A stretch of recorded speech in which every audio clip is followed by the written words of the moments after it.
This is Big Boss Ben. Big Boss Ben. And we are the Lone Lone Guys Guys Podcast. Podcast. We are back. We got awesome upgrades. We are in a new studio, a brand new studio. We're in a new office. We've hired people. We've brought people on. We're doing big ass things here at NBI Financial Group. We're setting records month over month over month on funded loan volume, and we are still teaching people to build wealth through real estate. If you want to be with us, then be with us. We have a new producer, Bartley. Introduce yourself. What's up, guys? This is Bartley here. I've got to earn my time on camera, so as of now, you can just hear me. You can't see me. Bartley doesn't have a camera because he has an ugly radio face. No offense, Bart. We're super happy to have you. All of y'all know him. That's right. What's your name? Big Boss Ben. Where do they find you?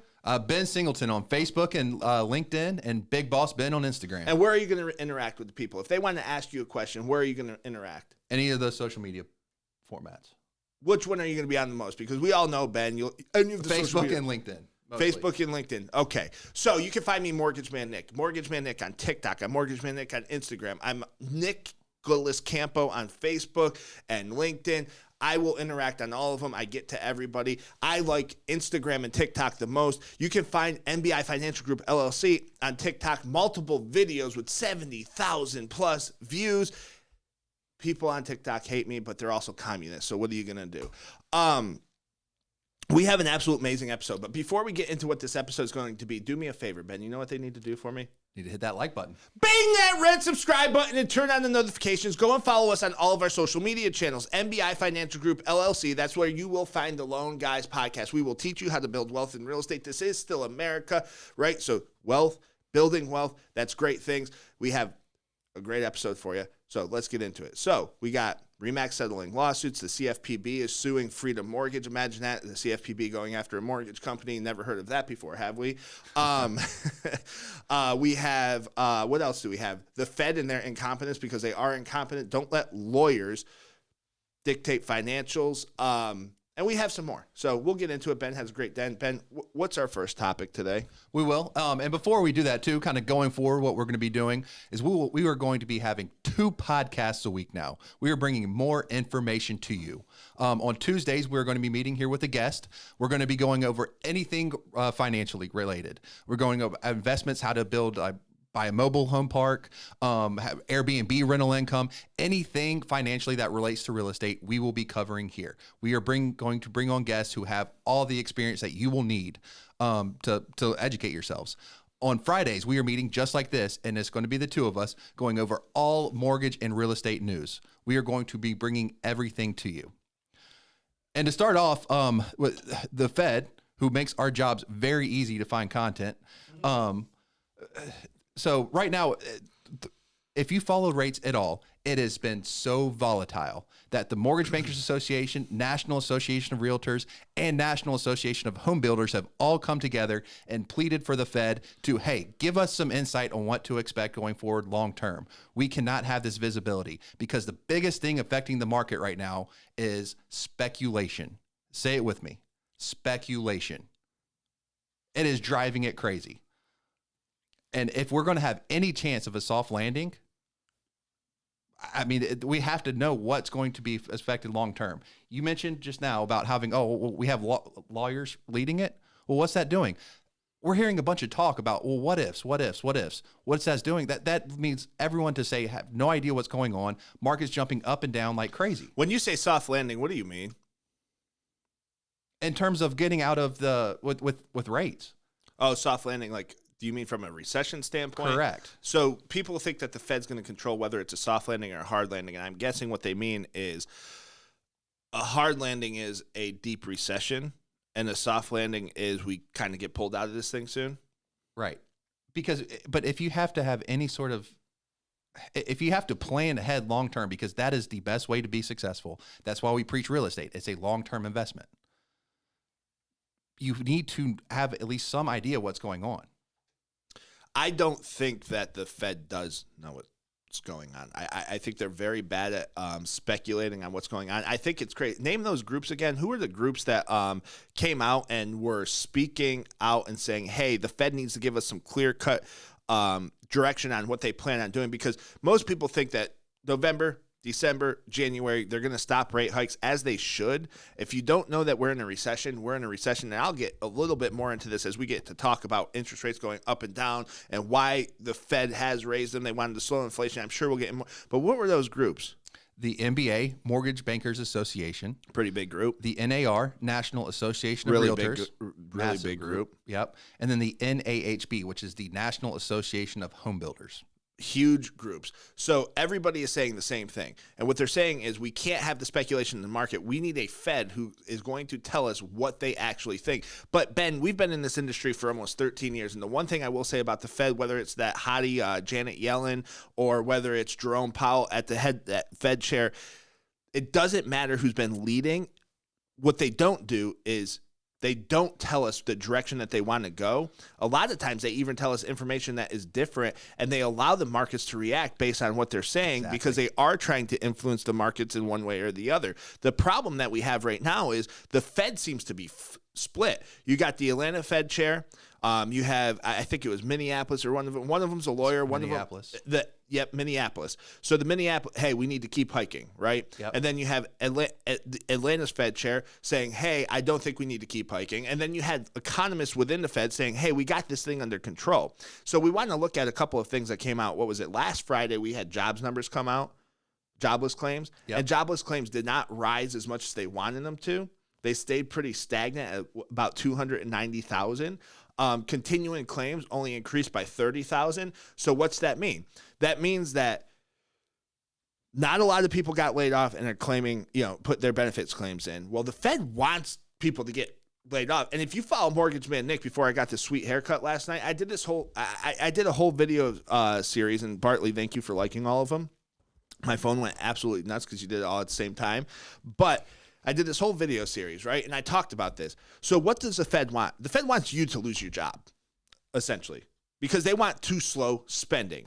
And you dig into the numbers, and Barry Habib talked about this on MBS Highway the other day. And if you dig into the numbers and what the numbers are actually showing, the Fed wanted people to stop traveling in September, right? So housing prices, which is a huge, the cost of shelter is a huge proponent of inflation. Inflation didn't come down enough. It rose a little bit more than they wanted it to rise. Those numbers weren't where they wanted to be, but if you break the numbers apart, which the Fed should do, why is that? Airbnb, VRBO, the amount spent on lodging away from home increased, which means people are traveling, and the projections said, hey, people aren't going to be traveling. But you know what people are doing? They're still living the same lifestyle that they were living back when, 2020, 2021, 2022, right? So they're still living that same lifestyle, but they aren't spending cash. What are they doing, Ben? Credit. So consumer debt is what? It's now at an all-time high. It's at an all-time high. How about bank accounts, Ben? Do people have money in their bank accounts? They do not. They don't have money in their bank accounts. So savings are at all-time lows. Equities at an all-time high in houses, but people are buying on credit. So they're traveling in September, using credit cards, paying for their VRBOs, paying for Airbnbs, and that went into the higher cost of shelter, lodging away from home. Because if you split the numbers apart, now people are like, oh, well, look at how high prices are. Prices are still high. Yes, prices are still high. Prices aren't coming down. That would be called deflation. They're not looking for deflation. They're looking for a slowing of inflation. And a slowing inflation means they want prices to stop rising as quickly. They want it to be somewhere between 2 and 3%. So the core number, I think, was at 2.7%. Yep. We're kind of there. But they want to see it slow even more and get closer to that 2% number. So there is a fear that, hey, listen, because of jobless claims, open jobs, things of that nature. But the problem is the Fed doesn't look far enough into the numbers, right? So if you split the numbers apart, open jobs, right? Jobs available. Right. Multiple postings in multiple states for remote positions are being double counted. Multiple postings for the same position with different headlines because they're trying to, or different titles, they're trying to grab. You have to break these numbers apart. If you do not think that we are in a recession, if we do not think that it's slowed down, that spending has slowed down, open your eyes, because it has. Oh, it absolutely has. People are hurting here in America right now. It's a tough time in the economy. It's a tough time across the world. When America hurts, the world hurts, period. right? So right now it is a tough time across the world. It's a tough time in our economy. We're going to talk about China's collapsing, one of their biggest housing collapsing. A lot is going on, but if the Fed can't see that we don't need to hike rates anymore, they shouldn't have their jobs. And we've talked about this numerous times on this show. How do lawyers get put into an economic position? Politics. Politics. It's all politics. So to answer some questions based on what they're saying, I 100% agree with all these big associations are saying. I'm on board. Tell us what you're going to do. Right. Tell us what the plan is. Tell us what you're actually seeing, because there is no way they are in those positions and don't realize things have slowed down. Now, here's a fun one, and this one's going to get the people going. You want to know what we can really do to slow inflation? Stop government spending. Am I wrong? You're not wrong. And it's to the point where we have Matt Gaetz, who ousted Kevin McCarthy as Speaker of the House. That's a pretty big deal. Why did he do it? Tell me. Because Kevin McCarthy wasn't sticking to a balanced budget. There was a lot of promises made. And this all goes back. I don't like to talk too much politics, but this goes back to the fact that this does affect your interest rates. It does affect debt payments. It does affect a lot of things, right? So what it gets at is, hey, we need to go through and we need to balance the budget. Warren Buffett came out and said this, and I saw it today. He said, you know what? I could solve the debt crisis in 5 minutes. Every member of Congress who is part of Congress or of House or whatever, right? Part of Congress. If you are a part of Congress and you don't have a balanced budget and you aren't within 5% of a balanced budget, you cannot get reelected. Because that's affecting us more than anything. Absolutely. That's affecting these interest rates. That's affecting what you have to pay. That's affecting cost of goods. That's affecting us more than anything.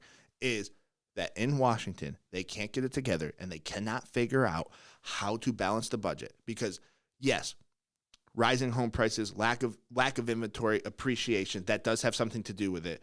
But a lot of what's going on and the spending and the cost of goods going up, it's government spending, it's government shipping money, it's government requesting the Fed print more money to send overseas. Where you stand on different wars and things like that, I don't care, but it does affect inflation, and it does affect the prices that you're paying. It does affect your homes. It does affect your savings accounts. It does affect your debt. Right. And just look at the markets when all of this is going on and talking about a government shutdown because of it. And regardless of what party you're on, what you believe, look at what it's doing to the economy. It is driving it crazy. Stock markets, and we keep talking about volatility. Volatility is not good for the everyday consumer. We talk with clients daily on their interest rates. Like it varies so much. We're giving people quotes. They come back 2 days later and it's like, well, sorry, that rate's gone. Now you're almost half a point higher in interest rate. It's bad. Because of it is absolutely insane right now. And what it's doing is a disservice to the everyday person. And it's just because of it's politics. It is complete bullshit. It's all politics. And this is a family-friendly show, man. Bleep that out when you. I'm only 14, and they cannot be saying those types of things in front of me. No, but he's not 14. He just and you dates go back 14-year-olds. to like, oh, what's the Fed doing? What's the Fed doing? You mentioned the Minneapolis chair guy. That's one. I don't know if you remember. He's the one who compared it to Uber and what they should do. Right. Because he said, oh, like when there's a vent and there's like higher price things, what do? We jack our rates up to kind of control the demand. Right. So they're trying to do the same thing. And that's the Uber comparison is one of my favorite. It's like, hey, dummy. It is. We're not Uber. We're the United States. Ridiculous. Correct. But so what are they doing? They're trying to manipulate interest rates day to day almost to the point where instead of actually the monthly meetings, because they really don't mean anything, it's with their commentary that's in between. Like we mentioned, it's lawyers. It's a bunch of people doing talking. They're manipulating the markets, and it is pure manipulation with just commentary whenever they want to. And it can change day to day, and it's all based on speculation. It sure is. Because, hey, they're looking at something. Oh, something's going to drive inflation up. You know what? We're going to start talking about raising rates again because, it's going to drive the markets crazy. It's going to spike interest rates up. And within a 24-hour period, someone looking at a life event of buying a home or something like that can get screwed out of tens of thousands of dollars. Like it's affecting people, and the people do not have any inclination of what to expect. No, they don't. And we're professionals in the industry. People ask me every day, "Hey, Nick, what's interest rates going to do?" Well, my guess is as good as yours. They're going to go down eventually. They have to, right? At some point, they're going to go down. I mean, I guess they don't really have to because we're right at where the national average was for a majority of the history of this country. So they could stay high. Nick, should I buy a house right now? The answer is yes. You should buy a house right now because guess what's going to happen? Appreciation. You're going to have appreciation. You're going to be able to build wealth, right? And that's just what it is. But at the end of the day, I do believe that they're going to go down. They're going to start falling 6 to 8 months. I keep saying they have to. Like they're high We've right been now. saying that for a year because inflation. And think about it. It's October of 2023. What happened in October 2022?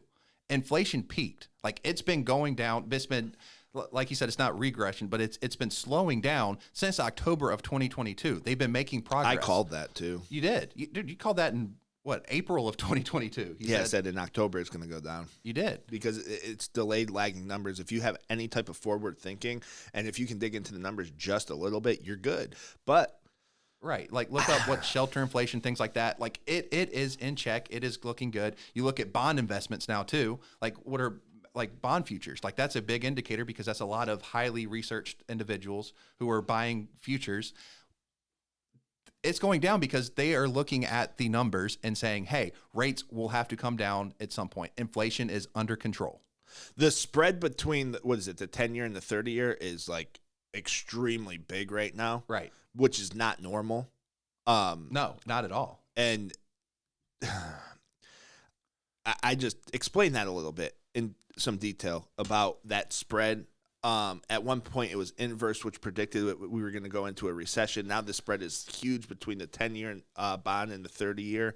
Right. So traditionally, when you've looked at, and this is in years past, when you have looked at what mortgage rates are going to do, they follow the bond market because all mortgages are backed by bonds. Because when it's not large companies simply paying for your mortgage, they have their own investors that are sold like through bonds. So they package your mortgages together and they sell it on the bond market, right? So that's how they get the money to pay for everything.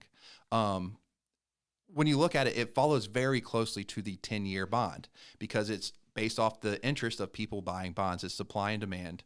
And right now it's so because it's so manipulated. At least my belief is because it's so manipulated that the 30-year mortgage rates are not following the 10-year bond rate. It's not following the bond rate of actual investors who are backing these mortgages. Instead, it's all through speculation of what the Fed's going to do. And in my belief, it's all because it's so manipulated, and that gets away from core economic beliefs of let economy do it, like laissez-faire economics. Like we're not a capitalistic country. Exactly. We aren't doing laissez-faire. We don't have that. We don't. Like we are in a mixed economy. And Bartley, what do you think about that? Because I know you disagree. You think that we're still a capitalistic society, and I just don't think we are. I don't disagree that it is mixed. I mean, obviously we have government help in certain sectors, but I would say that we're probably as far capitalistic as there is in today's world. There can't be, that's whenever you have things like the Industrial Revolution where there's children getting chopped up in the meat machines and packaged and sent out. I mean, there can not really be true capitalism because I just think that that's unrealistic, but I think that we probably are as far capitalistic as any other country. But we're slowly slipping away from that. And the Fed's a perfect example of that. The farther we go from a free economy, the worse things are going to get. I mean, and we're going to get into China here in a minute. They're in trouble. Yeah. They are in trouble because they don't let things just play out. It's interesting. So do you agree with what these organizations are saying and coming out and saying when it comes to, hey, you need to tell us what is going on? I do. And we are big in something like about financial literacy, having a set plan for you and your family's financial future. The one way that I think we all can kind of move forward, I mean, as a country, is every single person looking at this and being able to move forward and have a set plan for their long term. Like right now, 3 out of 5 people don't have a budget. But honestly, looking at this, like, what is a budget going to do when you have no idea what's going to happen economically? Like you make these plans of buying a house, like that is a massive investment. It's the biggest financial investment of most people's lives. It's Right. the biggest financial investment of most people's lives. Absolutely. And that's why we wear a suit. People are like, why do you guys wear a suit? You're mortgage guys. Well, we wear a suit out of respect for the biggest financial transaction of most people's lives. So I'm going to come in and I'm going to look professional. Period. I agree. You're not wearing a suit. I am. I don't have the vest on, but Well, and keep the camera on him for a second. There is no such thing as a suit that doesn't have three pieces. Nick is alone in this thought process. I'm with Ben for once on this. Well, he also wears hunting boots and a ball cap to work every day. So they're talking about Bartley the cat. Bartley the cat. But yeah, man, I agree with him as well. You know what would be good? What?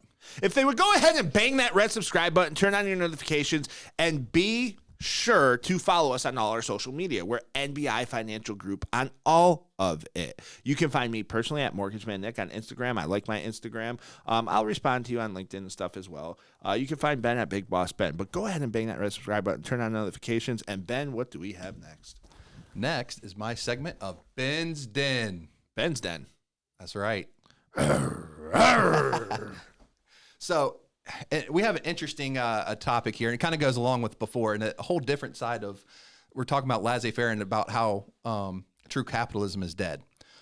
Because one of the other manipulations that was going on in COVID that I think led to a lot of the economic issues that we're seeing right now is the student loan deferment that went on for how many years? Since March of 2020, they were deferred until September 1st of 2023. So just now we are seeing people finally having to make their student loan payments that they did not have to do for years, that they forgot about for years.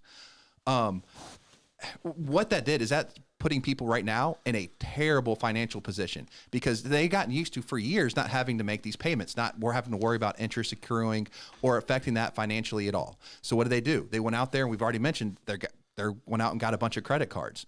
You look at it, 24%.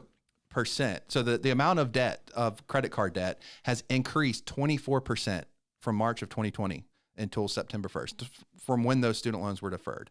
And you look at, for younger people out there from the ages 18 to 24, it increased by 253%.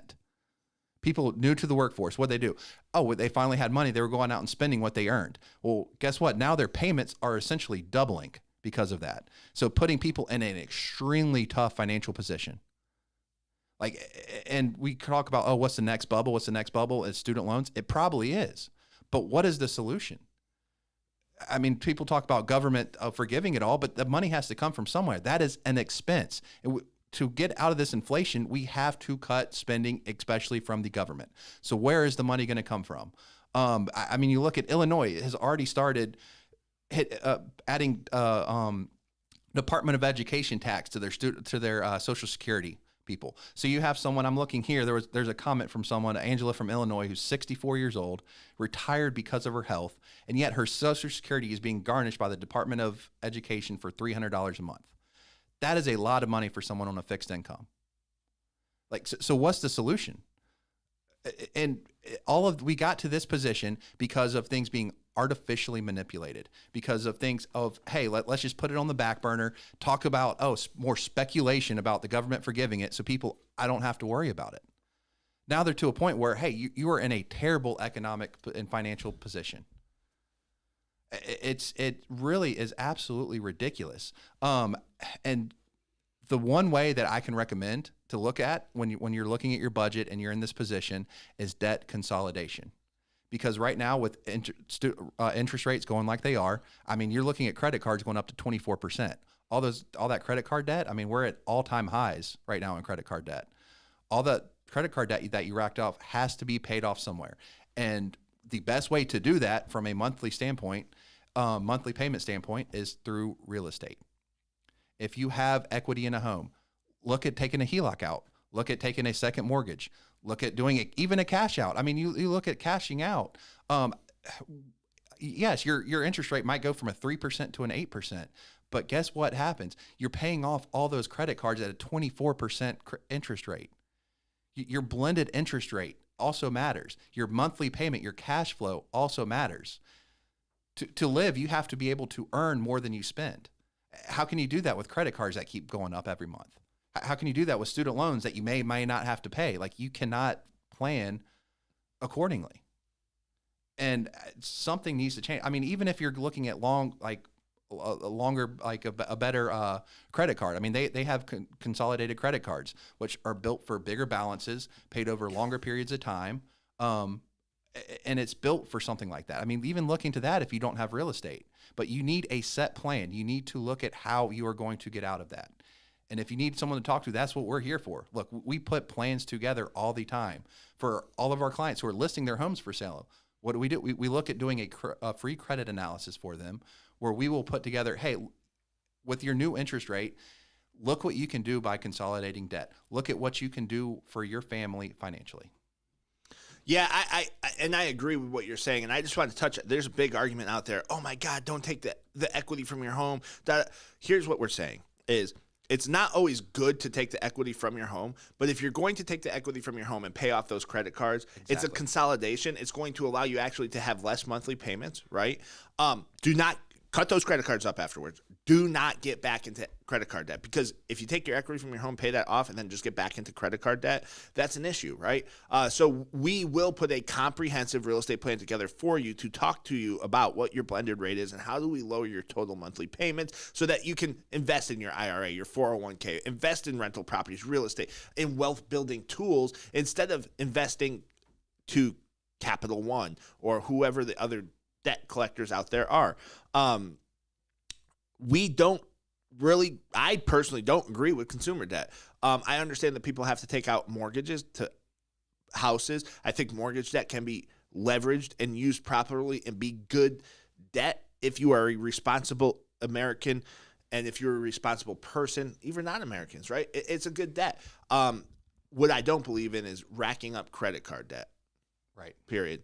I think that was a great Ben's Den.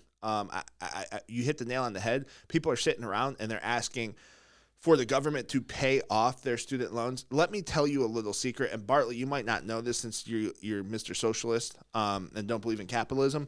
I want to clarify real quick. I am not socialist and love capitalism. So my mic went off. No, I can still hear it. Yeah. Oh, then my headphones went off. So, long story short, with the whole, hey, let's have the government pay off our student loans for us, you're going to be sitting around waiting for a long time. And you should never sit around and wait on somebody else to make you wealthy, right? You need to go out. You need to figure out how to pay off those student loans, because what's going to happen is the only way you can pay off student loans is through a taxation on other people. So somebody will be paying those off for you. You sign those agreements, be a big boy or big girl, and pay it off yourself, right? So when you were touching on, like, people are sitting around waiting, you may or may not have to pay them off. You're going to have to pay them off. You're going to pay them some way, whether it is through a tax, right, that you're going to be paying, like the Social Security tax, or the Department of Education tax. That it comes directly down to they are looking for more ways to take your money so that they can go and send it to Ukraine, send it to Israel, send it to whoever, right? How do they pay off student loan debt? How do they stop the student loan debt crisis? Well, they're going to tax other individuals and they're going to take that money. They need revenue to do that. So how much of your money that you work for do you want taxed? The answer for me is 0%. I don't want any of my money taxed. People think that's greedy. I can do more good with my money than the government can do for me. But getting to your point with the whole student loan piece, you need to figure out a way to go ahead and get your student loans paid off, because you need to increase your monthly cash flow so that you can build wealth for you and your family. You're here. Take the next step on the ladder. Absolutely. I mean, and kind of to reiterate what he was saying, like, there's always a cost for everything. There is no such thing as a free lunch. Like, it is getting paid for one way or the other, and it's going to affect the economy. It's going to affect everyone unless we all come together and have financial literacy and actually have a set plan for us and our family to take care of ourselves, and which will benefit everyone. Yep, absolutely. Absolutely. What do we need? Oh, we need to hit that like button, ring that notification bell, subscribe to this channel to be alerted for all videos. We're going to, like mentioned before, we're having guests coming on, a lot of great information coming at you soon. And while you're at it, follow us on all social media. That's on Facebook, Instagram, LinkedIn, YouTube, TikTok. X. Last time we were doing this show, it was called Twitter. It's called X now. What do we got? What are we looking at?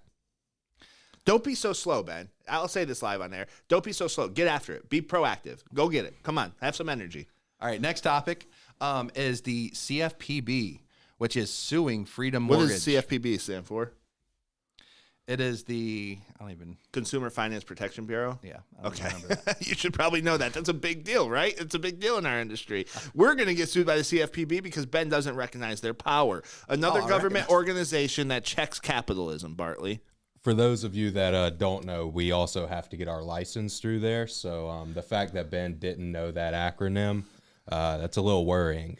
I know it's the CFPB. That's Ben's not always all there though. Like, and this is the great thing about the podcast is because we're very open and honest. Ben is very slow and very reactive, and that was a very reactive thing, not knowing the CFPB. You will know them when they come knocking on your door.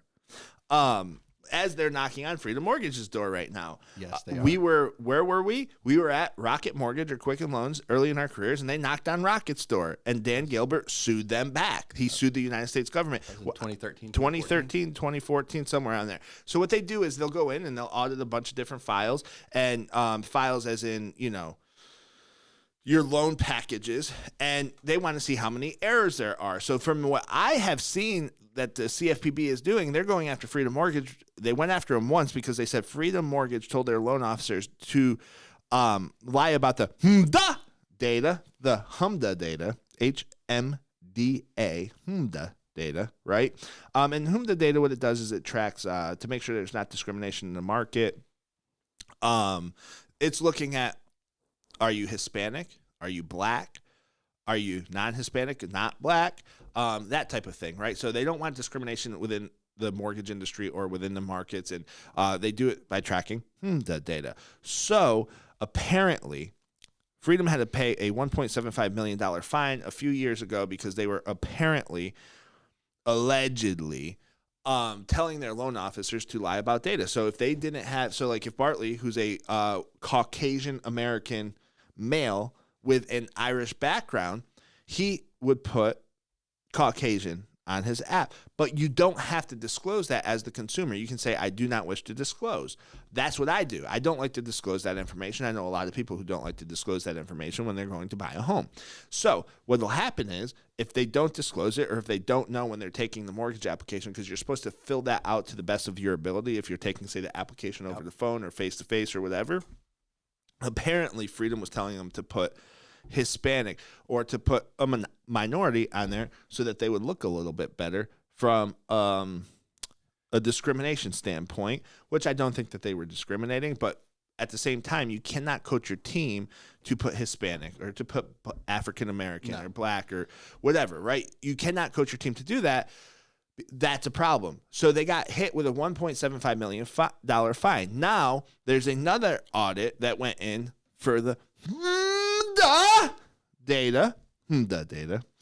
I say it that way. It's an inside joke here at MBI. But and apparently almost 20% of all the files that Freedom has done had errors in the application. So they're now being sued by the CFPB in Boca Raton in the Southern District of Florida, from my understanding. And it could be a headache for Freedom Mortgage. For those of you that don't know, Freedom Mortgage is, I think, the biggest VA lender in the country. Yep, they are. And they're being accused of some shady stuff, to say the least. And my opinion on this is, I don't think that Freedom's coaching people. I don't know. There's a lot there that is, and the CFPB is going to come out and they're going to try to build a stronger case, and they're doing it through the media, obviously, because it is a government agency. And they'll take you down, man. They will. I hope that Freedom isn't doing what is being said. we've worked at mortgage companies. I've worked at multiple mortgage companies, and it's very rare that it's even a conversation on how the application needs to be filled out.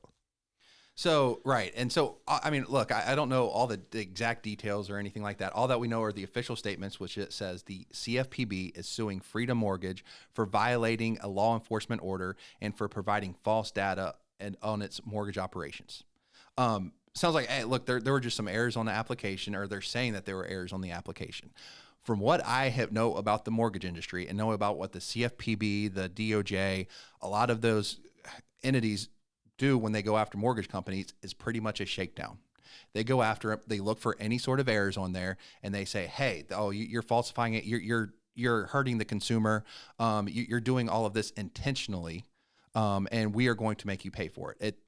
It's a shakedown. Like, what incentive does Freedom Mortgage have to put wrong information on there outside of just a normal error, which is a mistake, and it's going to happen to anyone? There's no incentive. They don't. And you look at the data that's being asked for, like why, and even the CFPB and HMDA, like what does their guidance say when you're taking that information is, hey, if they do not provide it to you, make the best guess off of the information that you have. Look at them and make the best educated assumption on what it is and put it in the application. That's their guidance on it. That is their guidance. I don't know. I need to dig a little bit more into this, but if my guess would be if they are telling people to put the wrong information on the application, is there some type of financial gain that they can have through some type of grant or government money that would come to them if they are serving a certain amount of a minority community, a certain percentage? That's the only, and I don't know the answer to that. That's something to look at. Now, I do think that the CFPB, this is a shakedown. It's always a shakedown when it comes to the CFPB. They go after people because they need to make money. They need to pad that bottom line so that they can keep their jobs and they can keep working for the government. And they have, the government's incredibly inefficient, and they kind of do it on purpose. And then they'll do things like, it's like the end of the month. You know that if you go 5 miles over, you're getting a speeding ticket. Why? Because they need to make money for those local towns so that the police force can keep paying for this and that and the other thing, right? It's a shakedown, and I think this is another shakedown. They hit him for a $1.75 million fine the first time, and now they're going after him again. And let me ask you, like, because, and sorry to interrupt, but just the reason that HMDA even collects this data is for like anti-discrimination. Right. It's to keep records and look at it and say, hey, look at average loan amounts and things like that, and approvals and denials based off of that information to try and find discrimination in mortgages. Right. The industry has changed. This is not 20, 30 years ago where you're seeing everyone face to face. You're having all that information. Everything is done electronically now to the point where you really, like, from a large mortgage like Freedom, like, you don't even know what like ethnicity they are. Like, and why would you? Like, so you're looking at an application and just speaking like from an underwriting background, like I would never know. Like, if that information was not there, I would not know any information to discriminate against someone. Yeah, nothing's done face to face anymore. So right. So what's going to be better suited to get rid of discrimination? Like, it's getting rid of this data, getting rid of requiring this on an application at least up front. Right. Does that not help or eliminate it? Or are they looking at it and saying, this is also an avenue for us to go after mortgage companies, to go after that and to generate income? I think that what you're getting at is the mortgage industry is incredibly behind. Yes. They're incredibly behind. I shouldn't say the mortgage industry. The mortgage industry is technology behind, technology-wise. But as far as the government and how they track this data and what they're looking for, incredibly behind. HMDA data, is it accurate? I don't know. I have not taken an application face-to-face in a very long time. My clients, I send an email with an application link, and they fill the application out. That's how they do it. I don't take face-to-face applications. Right. I do discuss, different income, property, assets, credit, take notes, talk about like what they're doing, that type of thing with them on the phone. But there's no reason for me to ever say, hey, are you Latino? No. Like, it just doesn't make sense. Like, that's not the way to take an application. And I feel like, they are behind. If people don't want to fill that out, the declarations, they don't have to. I don't know how accurate the data can actually be if most people that I know aren't filling it out. I, yeah, I don't know. I think that there is a little bit of conspiracy in there. Hey, are they doing this just to go ahead and collect money? That's the conspiracy piece to it. Right. And look, I mean, I don't know anything for sure, but just looking at it, and I mean, even you mentioned you taking the application and speaking to someone over the phone, but look at who's making the decision, who's declining the loans. It's underwriting. Right. So you have underwriters looking at it, and all they know about the file is the application. And so the only really reason they would know that is that because that information, your race is not on your pay stubs. But they don't look your at the bank declarations statements either. No, they don't. But I mean, that's the only thing available to You them. would have to be a pretty evil person to go into the declarations to find out what nationality, what heritage, what ethnicity somebody is, and then Right. deny the application, because as an underwriter, you aren't looking at that information. No, the only communication you even have with the clients a lot of times are just conditions set through Documents, needing right, documents. and then the documents that they provide. So pay stubs, W-2s, bank statements. You do not have anything there that will alert them to that. So really, where is the threat for discrimination? Because the only thing that I can think that would even alert to someone who is trying to discriminate, which is, like you said, a very evil thing. We're not condoning that at all. And we want to do everything we can to prevent it. However, is that HMDA data that is being collected on the application? So I look at what's the relevancy of it and why is it worth a $1.75 million lawsuit other than to be a shakedown? It's not. I don't get it. That was the first one. This one's probably going to be for more because it's quote unquote second offense now. So, Right. Did Freedom do it? I have no idea if Freedom did it. We should get our account rep for Freedom on and ask their opinion. But I think everyone in this industry who's been on this side of it, I err on the side of caution when saying somebody did something or didn't, especially after the whole Better.com CEO and another one that I saw out there was the Finance of America, the guy who started Finance of America and CEO of Finance of America for a long time. He's out there telling mortgage companies how to survive in today's environment. Like, imagine taking advice from them. They were one of the first. Well, and that's the thing. It's like it's just yeah. But anyways, go ahead and bang that red subscribe button. Turn on notifications. Follow us on all the social media. MBI Financial Group LLC on all of it. Mortgage Rate Nick, Big Boss Ben. Ben, what's the next thing? It's you. Campo's comments. Campo's comments. Campo's comments. Campo's comments. Ooh. What was the comment? What was the video that they commented on here? Right. Do you think I'm going to use Miss Nancy Pelosi? This was a video talking about, the Congress men and women making all of their money in the stock market. And they, they're on this $100,000 a year salary, which, I mean, it's pretty good, but they come out of there, multimillionaires. So it's a little iffy on Nancy how that Pelosi's happens. worth $250 million. So here's the deal, and we all know this. And LD, great comment, right? It's all politicians. They make their bills, then they buy stocks in the place they're going to be sending your money to. I would actually disagree with the comment slightly. They buy the stocks knowing that they're going to be making the bill. So they buy the stocks prior to the bill. That's insider trading. They all do it. This is why we need term limits on Congress. We need to. I'm even for. We need term limits in general across the board because it will make our lives as American people much better, because then they will actually be working on our behalf and not on that behalf of the lobbyist in Washington. But these people and these politicians, and it's both sides of the aisle, 100% correct. They're all making money off of it. They need to figure out a way to stop that. There should not be a huge, you either need to pay Congress people more or you need to pay them nothing, and it's a civil duty, right? But the fact that they're paid a little bit of money, and some of them, but they're coming out millionaires. It's bullshit.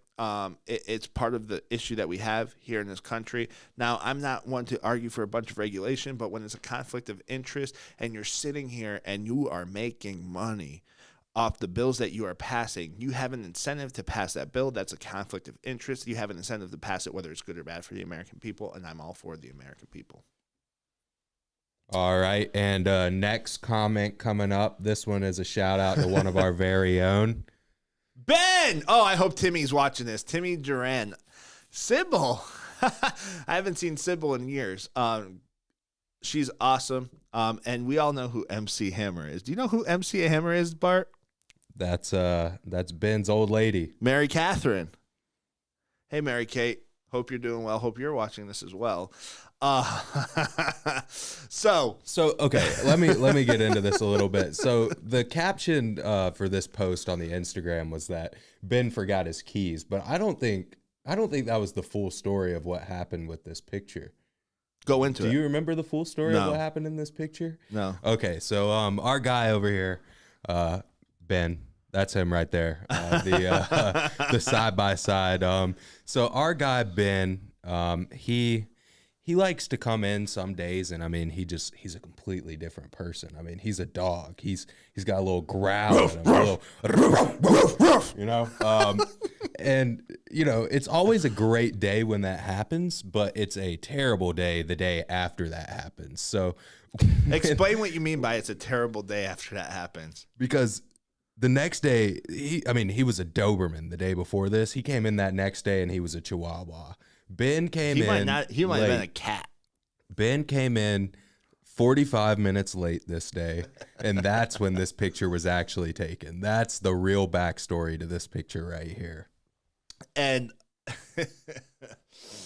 oh man. So I took this picture because it's kind of par for the course with Ben. And everyone who knows Ben knows we're just giving him a little bit of a hard time, but he looks confused. I don't even think he knows this is all over Instagram. And people are, his own wife is commenting on it. Do you think? I don't think he even knows he's on the screen right now. I'm sorry he never looks at you guys. I've been trying to tell him to. So shout out to Timmy. Yes, he does look like a used car salesman, and I tell him that all the time. MC saying Ben never forgets anything.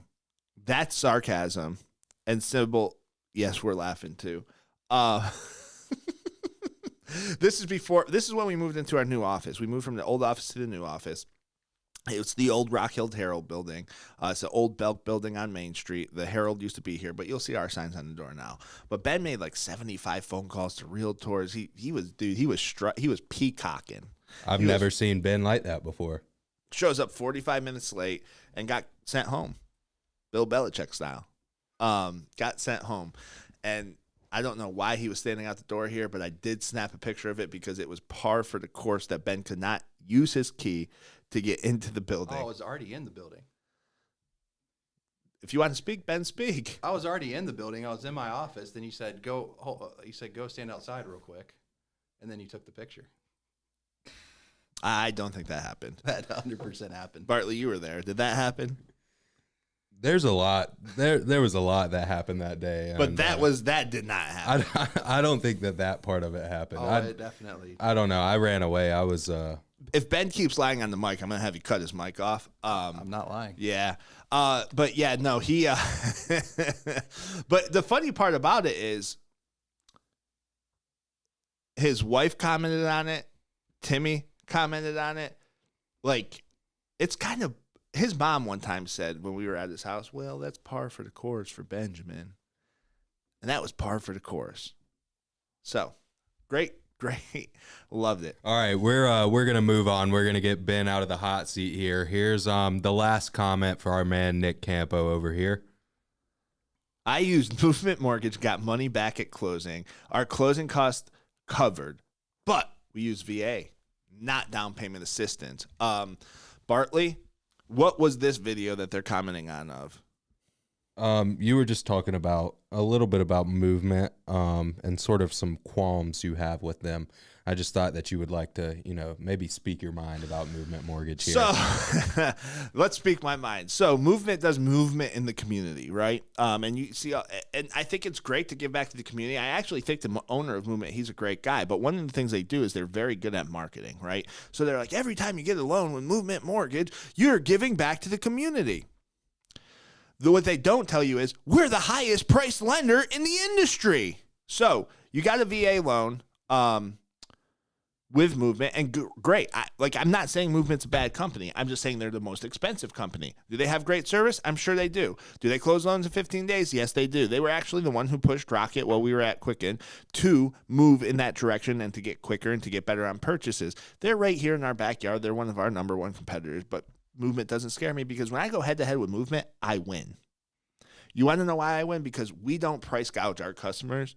We don't price gouge our clients. And then we don't market and advertise after price gouging them. Hey, look, guys, we gave back to the community. I think it's great that they're giving back to the community. That is awesome. If you got a VA loan with them and did not do down payment assistance and got a check back at closing, that probably means what happened here was you got a mortgage, 100% financed with your VA benefit, right, and then you got some seller credits because your realtor knew what they were doing.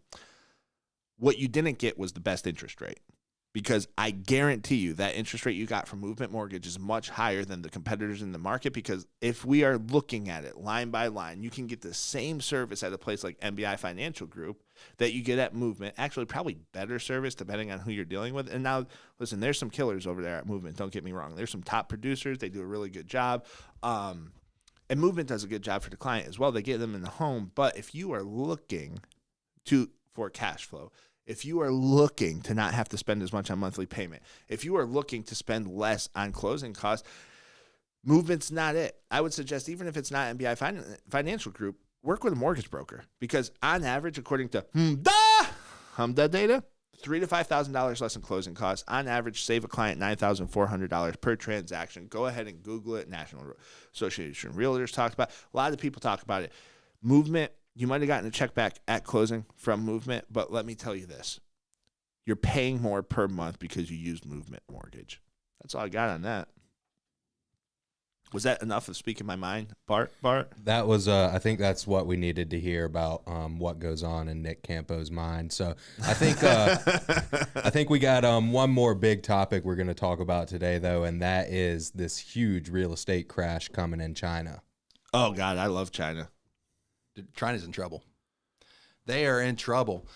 So they have been for 2 years now. They have been, but you got to think, like, so they've been, yeah, you're right. So they've been in a real estate crisis for 2 years, especially when you look at one of their biggest real estate companies out there, named the Evergreen Group, has been in default and actually is facing liquidation very soon. They have their meeting October 30th. They arrested the billionaire owner of Evergreen Group. So they said he's under police control. I don't know what that means, but in China, that's probably not good. No, their next hearing is October 30th, which the company will probably be forcing the liquidation. However, another company now, this Country Garden, is another massive real estate group in China, is now mentioned that they cannot make any more payments on their $60 million international loan that they just took out.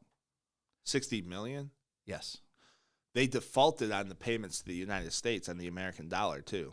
They did. That was a $22.5 million interest payment. You want to know what I think? What? I think that the whole BRICS, yep, they might be having a little bit of trouble right now. They are, because they're trying to go away from the American dollar, and we've talked about this on the show before, but they're not making their debt payments. Yeah, they came out, said that they're not going to be able to pay on these debts that they owe. We got a comment over here on the live from Tim Duran saying that he is almost positive Ben still goes to the old office during days of the week. Yeah. Timmy! Oh man, Ben actually, like, the day he was late, he probably drove to the old office. But he came in here strutting. He was peacocking across the floor. I wish all my homies over at the old across the floor. I thought I didn't get in the office. Oh, no, you did get in the office. You left the office, but you forgot your keys and had to come back. But when he walked in, he was peacocking. And we had it, like, Bill Belichick kicks his players out for being 2 minutes late to a meeting with 4 feet of snow on the ground. Ben got kicked out. We had to we have to have a standard here, right? You can't come peacocking walking in late because you made 1 day of phone calls. But there is 100% chance that Ben has driven to the old office. He won't tell us. He won't admit to it. He'll lie right here on air to all the viewers. But there is a 100% chance that Ben has driven to the old office by accident one morning since we've been in here, at least one morning. What do you think, Bart? I would say that is a very likely scenario. You want to know what's funny? Ben, and I have not. Of course, he's not going to tell us. No, the first week, I think once or twice I did make a wrong turn because I was going to the old office. I never actually made it there, but That's Ben's way. I mean, that was just out of habit until I kind of got used to this drive. I would turn when That's Ben's way of saying, yes, I did, but I'm not going to admit it. I never made it to the old office. Somebody else commented that there was no winner for the past for the giveaway, and I've told that person numerous times on our social media that we have given away the $1,000. The drawing ended on September 1st. We're in October. I do have to go back and get the screenshot of that $1,000 payment, and I will post it for him. However, we did do the giveaway winner, and it was not you, loser. So back to the trouble in China. Ben, I think that China's in trouble not only from an economic collapse standpoint because of their real estate market, but I also think that they're in trouble from an age standpoint. They did this whole, China gets very involved, and they took, I think it was either Evergreen or the other company, but they took the CEO, the billionaire CEO, into police custody. I think that was that. They're probably going to execute him. Yeah. You think? I mean, they have in the past. Well, right, and this is so their real estate is 30% of their GDP. Right. Like, that is a huge part of their economy. And these couple of large real estate companies and how it's structured there is with several very large companies. This is going to be the second one that's about to collapse. That is going to have a massive impact on their economy. Their economy is going to struggle, and how China has worked in the past is they blame the several individuals like that, and they take it out with them in extreme measures. So you're probably right. He probably is going to be executed. Yeah, I think the other thing, too, that people need to realize is China's not like it's not America. People complain about America. China, like, the government also owns a portion of those real estate companies. Yep. So, like, there's issues there. Right. Right. So there's a lot of things. You can go and Google this. Empty Chinese cities. They're building massive amounts of real estate, and there weren't people in them. They're, like, just empty buildings that sat there built with nobody in them. Like, this was coming long before the problem started to hit in 2 years ago. They're the second biggest economy in the world, but they also tried to manipulate the yuan, right?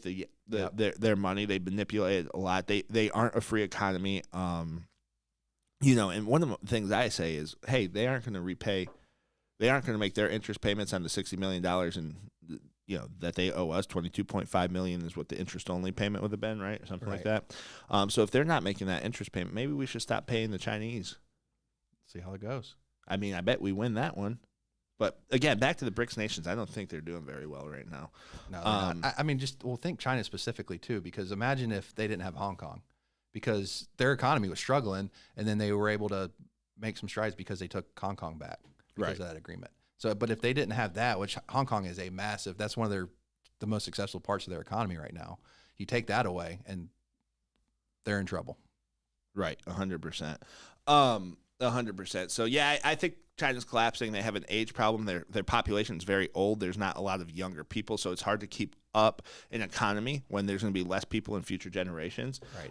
I think that the Chinese need to do something to change some of their policies, and they might want to start accepting people into their country, and maybe open it up just a little bit more. But yeah, China's in trouble. Well, and you had that where China used to have population control, and now they're not going to have enough population because now we're in a population crisis the other way. Right, and I think that there is a problem with population being too small, not too big. So right, but that's all I got on the Chinese. You got anything on the Chinese? No, that's it. Is that where Kim Jong-un is from? No, that's North Korea. Oh, I'm kidding, folks. They're friends, though. You never know with you. I'm kidding. So, anyways, long story short, China's in trouble. I think that was our last topic. We got to get back to work. This has been fun. Timmy, thanks for watching. Thames Batty, thanks for trying to call us out on something you shouldn't have called us out for. We gave the giveaway away. Everybody else. Timmy, I do want to say one thing to Timmy. Oh, God. Giants suck. Giants do suck. But that's it. That's all we got. Before we go, do me a favor. Go ahead and bang that red subscribe button. Turn on the notifications. Follow us on our social media. We are NBI Financial Group, LLC, across all of them. You will find us. Follow me personally. I'm Mortgage Man Nick. Mortgage Man Nick. This is Big Boss Ben on Instagram, but hit him up on LinkedIn and Facebook. He might respond to that. Thank you, MC Hammer, for commenting. Go follow her, Ben's wife, MC Hammer. She is very entertaining on social media. Ben loves it.